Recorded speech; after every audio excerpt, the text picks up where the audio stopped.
Hello everyone, good morning. तो आज के सेशन में हम लोग क्या डिस्कस करने वाले हैं ये आपको हमारे थंबनेल देख के पता चल गया होगा।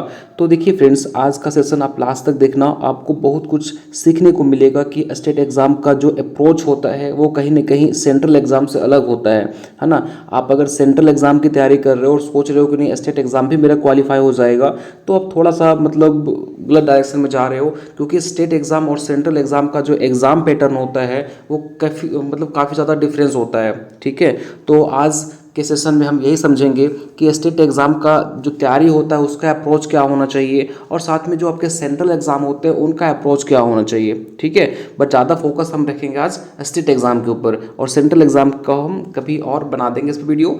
ठीक है, तो आज हम क्या देखेंगे कि तैयारी कैसे शुरू करनी चाहिए, कौन सी किताबें हमें पढ़नी चाहिए जहाँ से क्वेश्चन आपके स्टेट एग्ज़ाम में डायरेक्ट पूछे जाते हैं, है ना।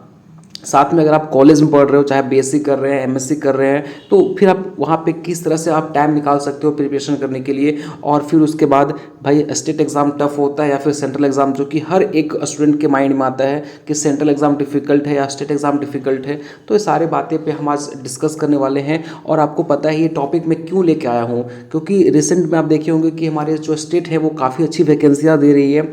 आप अगर बिहार की ही बात कीजिए तो वहाँ पे आप देखे होंगे कि बीएओ का एग्ज़ाम हुआ, बीएचओ का एग्ज़ाम हुआ, इसके बाद आपके एग्रीकल्चर कोऑर्डिनेटर की अच्छी खासी वैकेंसी आ रही है ना। तो अभी भी अगर आप लग जाओगे तो अच्छे खासे पोस्ट पे आप चले जाओगे, है ना। स्टेट एग्ज़ाम के पोस्ट खराब नहीं होते हैं, अच्छे पोस्ट होते हैं, है ना। उसके बाद देखेंगे तो झारखंड के अंदर भी आपकी फॉरेस्ट्री की अच्छी खासी वैकेंसी आई हुई है ना। झारखंड में बीईओ का एग्ज़ाम होने वाला है, उनकी फॉर्म पहले भरा चुकी है ना। इसके साथ भी आप अदर स्टेट में एडीओ, है ना, इस सब का वैकेंसी आई हुई है, डबल एओ का वैकेंसी आई हुई है। तो फ्रेंड्स, बढ़ते हैं अपने पहले क्वेश्चन की तरफ। अब पहला क्वेश्चन ये है आपका कि तैयारी शुरू कैसे करें। तो देखिए, कोई भी एग्ज़ाम को जब आप टारगेट करते हो, चाहे वो आपका यूपीएससी हो, नाबार्ड हो, एफओ हो, एडीओ हो, डबल एओ हो, तो सबसे पहले ना उस एग्ज़ाम के सिलेबस को समझिए। सिलेबस में क्या रिक्वायर्ड है ना, और कितनी पढ़नी है हमें, है ना। और अगर हो सकता है तो उसके लास्ट ईयर के क्वेश्चन पेपर को देखिए, उससे आप एनालिसिस कर सकते हैं कि एग्ज़ाम जो है वो किस लैंग्वेज में क्वेश्चन को पूछ रहा है, किस जगह से, किस पोर्शन से ज़्यादा क्वेश्चन पूछ रहा है। तो सबसे पहला होता है आपका एनालिसिस करना। पहले हम क्या करेंगे, क्वेश्चन पेपर को एनालिसिस करेंगे, है ना। एग्ज़ाम को एनालिसिस करेंगे कि भैया एग्ज़ाम किस पैटर्न में पूछ रहा है, क्या पढ़ना है, किस सब्जेक्ट से ज़्यादा क्वेश्चन पूछ रहा है ना। आप यहाँ से अपनी तैयारी को शुरू कर सकते हैं। तो सब तैयारी किसी भी एग्ज़ाम को शुरू करने से पहले एक ही चीज़ माइंड में रखना है कि उसके एग्ज़ाम पैटर्न को, सिलेबस को एनालिसिस कीजिए, है ना। उसके बाद आप स्टार्ट कीजिए। ठीक है, आप ऐसी गलती मत कीजिएगा कि 10 लोगों से पूछ रहे हैं कि भाई सिलेबस में क्या आता है, क्या पढ़ें क्या नहीं पढ़ें।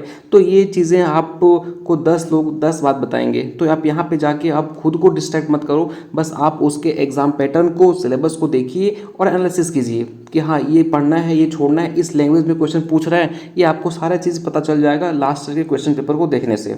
ठीक है, तो यहाँ से आप स्टार्ट कर सकते हैं। नो, बढ़ते हैं दूसरे क्वेश्चन की तरफ, जो कि मोस्ट इंपॉर्टेंट है कि हाँ सर, हमने तो ये चीज़ एनालिसिस कर दिया कि क्वेश्चन यहाँ से पूछे जाते हैं, लेकिन किताबें कौन सी पढ़ें। तो किताबें मैं आपको हमेशा रिकमेंड करता हूँ कि ये इनफैक्ट जब आप कॉलेज में थे तो ही इस बुक को पढ़ लेनी चाहिए थी, बट फिर भी आपने अगर नहीं पढ़ा है तो अभी लेट मत कीजिए, इसी वक्त ये जो बुक है ना, नेमराज सुंडा करके जो आता है, ये बुक आप परचेज कर लीजिए। क्योंकि स्टेट एग्जाम के अंदर आप देखेंगे तो 60 to 70% जो क्वेश्चन है ना वो डायरेक्ट इसी बुक से पूछे जाते हैं, है ना। यहाँ पे आपके हर एक सब्जेक्ट मिल जाएंगे, general agriculture, agronomy, soil science, है ना। ये देख लीजिए सारे के सारे सब्जेक्ट आपको इसके अंदर मिल जाएंगे। तो आप, जो आपका पहला टारगेट होना चाहिए कि इस बुक को हम 2 से 3 बार इस तरह से पढ़ लें कि सारे के सारे जो कंटेंट है वो हमारे दिमाग में छप जानी चाहिए। ठीक है, तो बुक में पहला बुक तो आपको ये परचेस करनी है, नेमराज सुंडा। ठीक है, और आप जब इस बुक को पढ़ लोगे, इसके बाद अगर टाइम बचेगा तो आप इस बुक के साथ भी जा सकते हैं, लेकिन स्टिल आपको इससे पहले इस बुक को परचेस करनी है, नेमराज सुंडा जो है। ठीक है, आप किसी भी जो स्टूडेंट तैयारी कर रहे होंगे आप उनसे पूछिए, ये बुक को डेफिनेटली पढ़े होंगे, चाहे वो एमएससी एंट्रेंस के लिए पढ़ना हो, चाहे वो स्टेट एग्जाम के लिए पढ़ना हो, है ना। सेंट्रल के लिए थोड़ा बहुत ये बुक उतने काम नहीं आती, लेकिन स्टेट एग्जाम और एमएससी के लिए काफ़ी अच्छी बुक है। यहाँ से आपके एग्जाम में क्वेश्चन आते हैं, है ना। 60 to 70% आपका पोर्शन जो है वो यहीं से कवर हो जाएगा इस बुक से। ठीक है। नौ, दूसरा, आप जब इस बुक को पढ़ लोगे उसके बाद आप इस पे टाइम देना, है ना, जो कि है आपका अरुण कात्यायन का जो बुक आती है यहाँ पे वॉल्यूम 1 वॉल्यूम 2 करके आएगा। ठीक है, इससे भी एक बार आप गो थ्रू हो लेना, बट ज़्यादा इंपॉर्टेंट आप इस बुक को देना है, मैं बार बार बोल रहा हूँ। ठीक है, इसके बाद जब आप ये 2 बुक को पढ़ लोगे, फिर अगर किसी कोचिंग का आपके पास अगर मॉड्यूल है तो बहुत अच्छी बात है ना, आप उस मॉड्यूल को भी रिवाइज कीजिए, उस मॉड्यूल को भी पढ़िए, है ना। जो अच्छी कोचिंग होगी उसकी लीजिएगा, किसी का भी मत ले लीजिएगा ना, तो फिर आप कंफ्यूज होकर चल घूमते रहोगे। तो आपको पहली बात मैं फिर से रिकॉल कर रहा हूँ, इस बुक को पढ़नी है, इस बुक को पूरा पढ़ लोगे उसके बाद फिर आप स्लाइटली इस बुक की तरफ मूव कर सकते हो, लेकिन ये बुक अगर आपको सिर्फ गो थ्रू होना है ना, उसके बाद अगर आपके पास किसी कोचिंग का मॉड्यूल है तो उस मॉड्यूल को रिवाइज कीजिए, उसको पढ़िए, है ना। फिर उसके बाद टेस्ट सीरीज भी आप दे सकते हो, आप मॉक टेस्ट दे सकते हो। उसके बाद अगर हो सकता है तो किसी भी राइटर का आप ऑब्जेक्टिव बुक ले लीजिए, कोई ज़रूरी नहीं है कि मैं यहाँ जो दिया हूँ वही बुक लीजिएगा, कोई भी बुक जहाँ पे एग्रीकल्चर के आपके एमसीक्यू मिल जाते हैं उसको लीजिए और प्रैक्टिस कीजिए, है ना। क्योंकि आप पूरा थ्योरी पढ़ लेंगे और क्वेश्चन कहाँ से पूछे जा रहे हैं वो चीज़ आपको पता ही नहीं है, और यहाँ से क्या क्वेश्चन फ्रेम हो सकता है वो आपको नहीं पता है, तो फिर आपकी जो प्रिपरेशन है वो अच्छी नहीं मानी जाएगी। तो आपको एक अच्छी सी बुक ले लीजिए जहाँ पे आपके हर एक सब्जेक्ट के एमसीक्यू उसमें दिए हों। इनफैक्ट आप जब ये बुक लोगे ना तो इसके लास्ट में आप देखेंगे तो ये एमसीक्यू भी रहता है, बट उतना ज़्यादा नहीं होता, तो आप ये सारे बुक जो हैं वो ऑब्जेक्टिव के रूप में ले सकते हैं। ठीक है, मॉक टेस्ट आपको डेफिनेटली देना है। ठीक है, मॉक टेस्ट आपको देना ही देना है, वो सब खुद को एनालिसिस कर सकते हैं कि हमारा जो तैयारी है वो किस लेवल का हुआ है। ठीक। 9, थर्ड क्वेश्चन आता है आपका कि कॉलेज के साथ कैसे तैयारी शुरू करें। भाई तो देखिए, आपको पता है कि जो कॉलेज की जो पढ़ाई होती है उनका जो पढ़ाने का तरीका होता है नो डाउट कि अच्छा होता है, लेकिन आपको अगर किसी एग्ज़ाम को टारगेट करना है तो आपको उसके लिए थोड़ा सा कॉलेज से हट के, नोट आप कॉलेज में पता है मेरे को, आप बोलेंगे सर कॉलेज में तो टाइम ही नहीं मिलता है, इसमें हमको असाइनमेंट करने होते हैं, हमको मिड टर्म देना होता है, हमको इन टर्म देना होता है ना। लेकिन एक चीज़ बताओ, वो सब होता रहेगा, आप क्या कॉलेज में हो तो 2 से 3 घंटे नहीं दे सकते कंपटीशन को। आप अगर अभी से ही जिस भी सेमेस्टर में हो 2 से 3 घंटे भी दोगे ना, तो आप जब कॉलेज से बाहर निकलोगे तो बाकी स्टूडेंट जो कि सिर्फ कॉलेज पे लगे पड़े हैं उन लोग से आप अलग होंगे, आपको उतना कम टाइम देना पड़ेगा आफ्टर कॉलेज। ठीक है, तो अभी से ही आप 2 से 3 घंटे टाइम निकालिए, है ना, और वो टाइम आप सिर्फ और सिर्फ कंपटीशन को दीजिए, है ना। क्योंकि जो सेमेस्टर एग्ज़ाम है वो आपको डिग्री तो जरूर दिलवा देंगे, लेकिन इन द टाइम आप जब कॉलेज से बाहर हो जाओगे ना तो रियलाइज़ होगा कि नहीं खास पढ़ लिए होते, फिर आपको 2 साल 1 साल रुक के तैयारी ही करनी पड़ेगी। तो अभी से ही आप 2 से 3 घंटे एटलीस्ट टाइम दीजिए, आपको रियली ये हेल्प करेगा आगे चल के। ठीक है, और कॉलेज के साथ ही में अगर आप कॉलेज में हो तो मैं बताया ना बुक नेमरा सुंडा, अरुण कात्यायन, है ना, तो ये सारे बुक को आप कॉलेज के टाइम ही पूरा ख़त्म कर दीजिए, है ना। मैं तो हर एक स्टूडेंट को बोलता हूँ कि जब आप कॉलेज में होते हो ना तो उसी टाइम ही ये सारे बुक को 2 बार 3 बार पढ़ लिया करो। ठीक है।